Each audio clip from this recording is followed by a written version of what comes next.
Sintayong itu lebih ngetop di Indonesia daripada Blackpink atau BTS. Benar. Kalau BTS bikin konser atau Blackpink, 5 konser pertama sold out, 10 konser pertama sold out, 20 konser mungkin udah berkurang. Timnas main match yang ke-100 perform kayak gini, sold out terus. Jadi the best Korean product di Indonesia itu bukan Hyundai, tapi Sintayong. Tapi Sintayong pakai mobil Hyundai. Dikasih.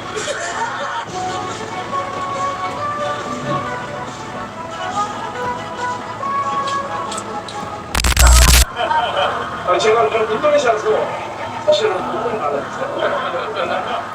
인도네시아 사람이 많이 나왔다고 그래가지고 이거 하면서도 서로가 좀 약간 대본도 있고 그러다 보니까 한국에서 저 앞에 얼굴 정도로 이렇게 될 수가 없었어요. 솔직히 맞아요. 네, 그렇지만 인도네시아 와서 오히려 더 타국에서 챙겨주시고 인도네시아 와서 이렇게 진짜 좋은 형님들, 회장님들 뵙고 이렇게 너무 저한테 개인적으로 지내한테 무신장으로 너무나 고맙고 좋습니다. 그리고 제가 끝까지 더 잘해야 된다는 점을 느끼고 앞으로도 더 열심히 노력하시고요. 양팀 멤버들도 한국 돌아가시고 더 열심히 잘 살아야 됩니다.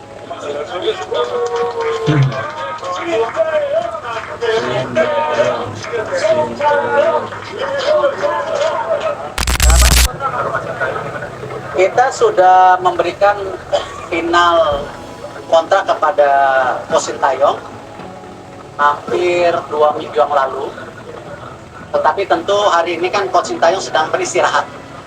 Ya, kemarin Coach Sintayong agak melakukan kegiatan kesehatan yang harus dirawat di rumah sakit.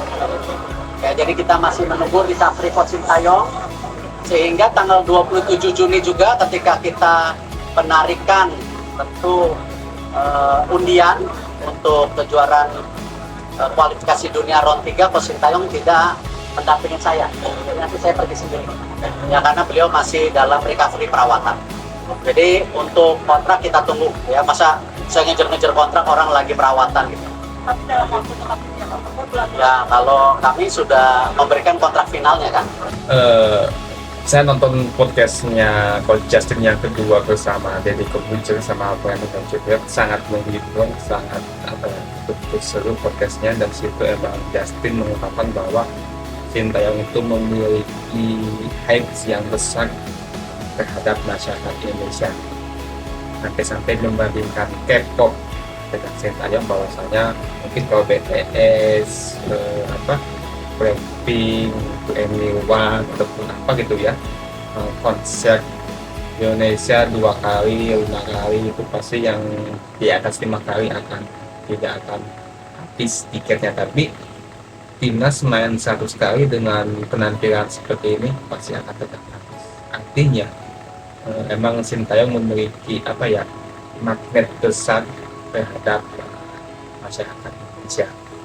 Terus juga ketika Sintayong udah pulang ke Korea juga, terus ada video bahwasannya Sintayong itu sangat betul-betul senang dengan masyarakat Indonesia, bakal dihargai di Indonesia, sampai dia menganggap bahwa tidak akan buat patah hati masyarakat Indonesia dengan memberikan prestasi terhadap timnas Indonesia. Terus ada info menarik juga dari Erick Thohir, teman-teman semua, ya pasti sih Sintayong akan diperpanjang kontraknya, walaupun emang belum tanda tangan, dikarenakan emang Sintayong lagi keluar kesehatan dan kondisinya ternyata dia sempat dirawat di rumah sakit. Kesehatannya ya mungkin karena kecapean ya, karena beberapa minggu kebelakang sangat sibuk sekali terhadap timnas Indonesia, dan juga ketika pengambilan undian babak ketiga nanti di Malaysia tanggal 27 Juni, Sintayong tidak akan menemani Erick Thohir emang karena alasan kondisi kesehatannya dulu, sedang untuk istirahat, dan di situ Erick Thohir akan berangkat sendiri ke Kuala Lumpur, Malaysia nanti.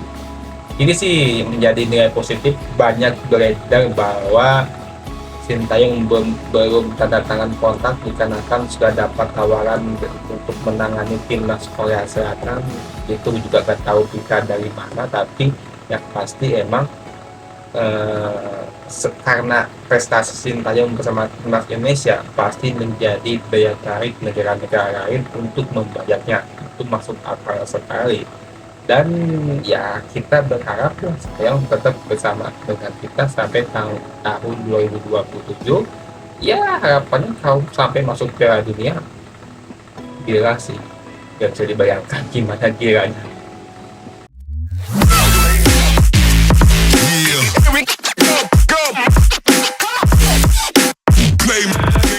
Oke teman-teman semua, assalamualaikum warahmatullahi wabarakatuh. Kembali lagi bersama saya di Komentator Tampan dan kita berdiskusi kembali mengenai sepak bola Indonesia. Ada apa aja yang menarik?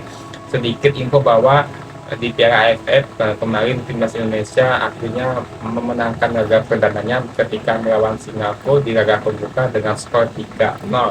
Saya sih cuma nonton satu babak ya waktu malam kemarin karena emang berbarengan juga dengan ada Piala Eropa juga, jadi lebih mirip Piala Eropa. Cuma nanti insya Allah di laga kedua saya akan nonton langsung ke Stadion Manahan karena kebetulan emang saya juga dengan Stadion Manahan tidak terlalu asing juga karena saya dulu pernah sampai 5 tahun di Solo untuk berkuliah, dan saat itu juga domisili saya dengan Solo itu cukup dekat, jadi bisa hanya diakses ya deket lah gitu ya, dari Jogja ke Solo kan cuma 1 jam doang.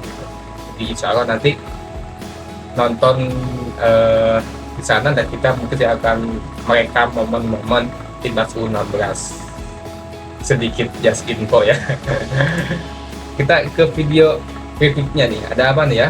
Nah, yang lucunya sebetulnya yang kemarin itu kalau saya tangkap fakta kasarnya gitu, waktu lawan Vietnam, lawan Irak, RCTI lah, stasiun TV tertentu, MNC Group. Waktu lawan Filipina di MTEK. Oke. Itu tidak lazim. Enggak, sebetulnya frasanya bukan kurang suka ya, Pak. Apa itu, Bang Doyang? Kalau dibilang bahwa sepak bolanya sedang membaik, betul. Salah satunya adalah karena tim nasional. Oke.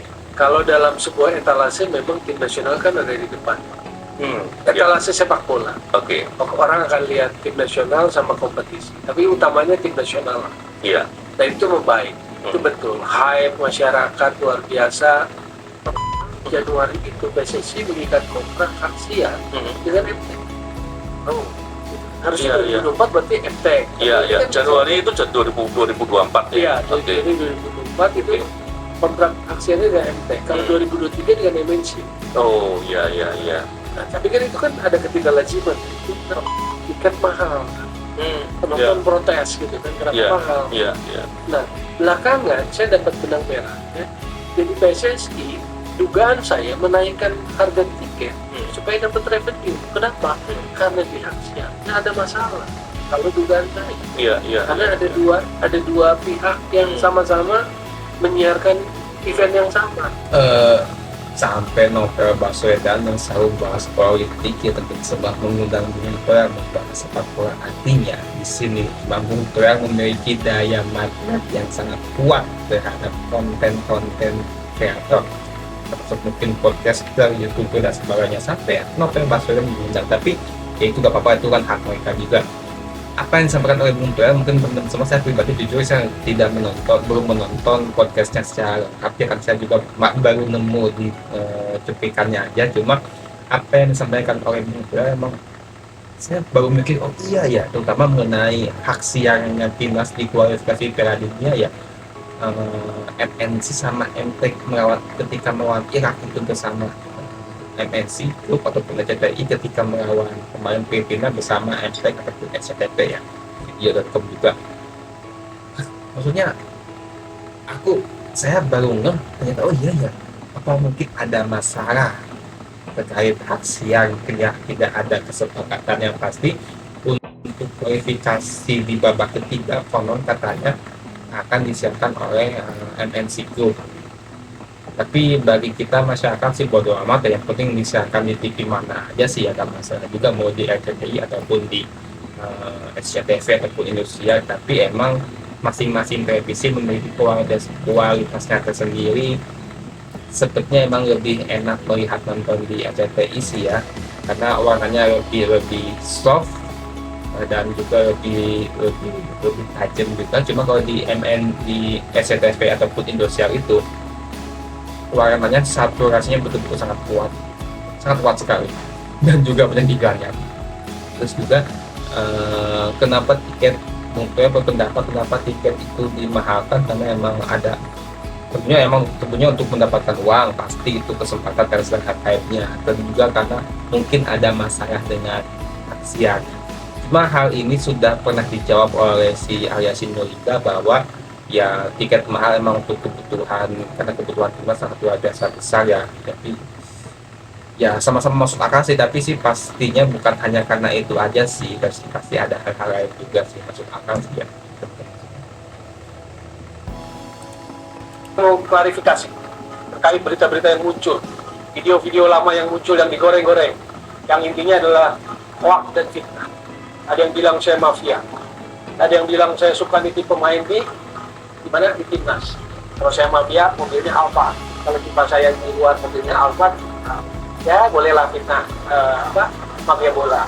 Yang ngerti bola, teman-teman saya orang bola ya ketawa-ketawa, dibilang saya mafia bola, dibilang tukang nitip pemain. Kawan-kawan kolega orang bola semua ya ketawa ya. Tetapi jangan biasakan menyebar fitnah dan hoax. Lalu berita yang terakhir sebelum lawan Jordania, bahwa Bung Toel mengatakan STY targetnya medali emas Olimpiade. Nah kalau itu baru layak diperpanjang. Saya bingung, itu berita dari siapa, omongan dari siapa. Saya nggak pernah ngomong seperti itu. Kan tadi udah saya jelasin soal status STY. Kan bukan tergantung saya. Kalau tergantung saya, iya. Dari kemarin pun saya udah nggak mau kalau saya ketua umum, kalau exco. Karena ada alasan-alasan sepak bola, kompleksitas sepak bola timnas. Ada faktor-faktor lain selain hanya sekedar target 16 besar Piala Asia, 8 besar Piala Asia 23. Enggak, saya punya insight sepak bola. Tapi walaupun saya punya insight sepak bola, yang ambil keputusan tetap ketua umum PSSI Erick Thohir. Jadi itu adalah insight dari saya atau kritisan dari saya. Tapi kalau itu memicu fitnah dan hoax, ya Anda yang akan menuai efek konsekuensi dari fitnah dan hoax itu. Bila kan viral saja ketika tidak cerita sebenarnya apa, melarikan diri atau program saja yang berat, atau memang ada masalah keluarga yang masalah tersebut? keluarga yang saya nggak bisa Kan karena fisik polisi itu. saya nggak pernah menyerah sedikit pun di banyak latihan yang lebih berat yang diberikan polisi itu, saya nggak pernah mengeluh. Itulah SEA Games 91. 89 aja. 89 sudah ikut kan katanya? 91. Ya sih ya teman-teman semua, saya pribadi juga sih, saya emang walaupun saat ini emang tidak senang dengan Bung Toel, tapi nggak sampai memfitnah bahwa dia ada mafia bola, terus titipan di tukang titip pemain, itu emang terlalu jauh sih ya. Walaupun emang pernah di PSSI, tapi kalau sampai segitunya sih kayaknya nggak mungkin deh seorang Bung Toel tetap dia, bagi saya tuh tetap orang yang punya punya intelektual yang bagus dalam dalam mengomentari dalam pemahaman tentang sepak bola. Tapi kalau sampai dia kayaknya enggak deh. Jadi, dan juga mungkin teman-teman juga jangan sampai kita sampai sejauh itu, apalagi menyerang keluarga. Enggak senang-senangnya kita terhadap Bung Toel, cukup sama Bung Toel aja, jangan sampai keluarganya diserang juga. Mereka nggak tahu juga walaupun memang itu akibatnya muncul, tapi yang nggak sampai segitunya sih teman-teman semua ya. Menarik sih teman-teman. Dan juga tadi Fahri saya ini sempat ditanya, sempat heboh kenapa dia zaman dulu kabur dari TC, dan dia mengungkapkan bahwa itu ada urusan keluarga yang dimana tidak bisa diungkapkan ke publik apa alasan dari urusan keluarga tersebut. Cuma emang Fahri itu agak sedikit ya gitulah. Ini terakhir, ini mungkin datang dari ketika kemarin lawan timnas U16 melawan Vietnam, melawan Singapura, yang dimana salah satu golnya itu dihasilkan dari berawal lemparan ke dalam, dan ini menjadi perhatian khusus dari tim Vietnam, yang dimana emang pada waktu lawan mereka datang ke stadion langsung ya, menjadi perhatian khusus sebab itu menjadi salah satu senjata timnas Indonesia dalam menciptakan peluang, dan ini menambah tradisi pemain yang itu melemparkan lemparan tendangan sangat jauh. Sebetulnya sih yang melempar jauh ini bukan Arhan yang pertama kali, begitu ada siapa, Ayam Bagang itu jauh banget, bahkan dia sering bikin aksi-aksi dari lemparan jauhnya. Terus juga dulu di Persib itu ada siapa, Indra Mustafa juga jauh. Terus cuma emang mereka kan nggak di timnas, di level klub. Nah Arhan ini kebetulan dia masuk timnas, punya kemampuan tersebut, maka sangat hype, sangat apa ya, eksis ya, dan itu hal yang sangat positif juga ya. Akhirnya setelah itu ada Robby Darwis juga bisa di klub ataupun di Persib ataupun di timnas. Juga ini siapa, nggak tahu, saya lupa namanya, di timnas 19 muncul lagi, dan ini menjadi sinyal positif sih bahwa kita mampu menciptakan peluang dari berbagai kondisi. Terima kasih, kita diskusikan hal dan selalu sehat buat kita semua. Wassalamualaikum warahmatullahi wabarakatuh. Salam sepak bola Indonesia.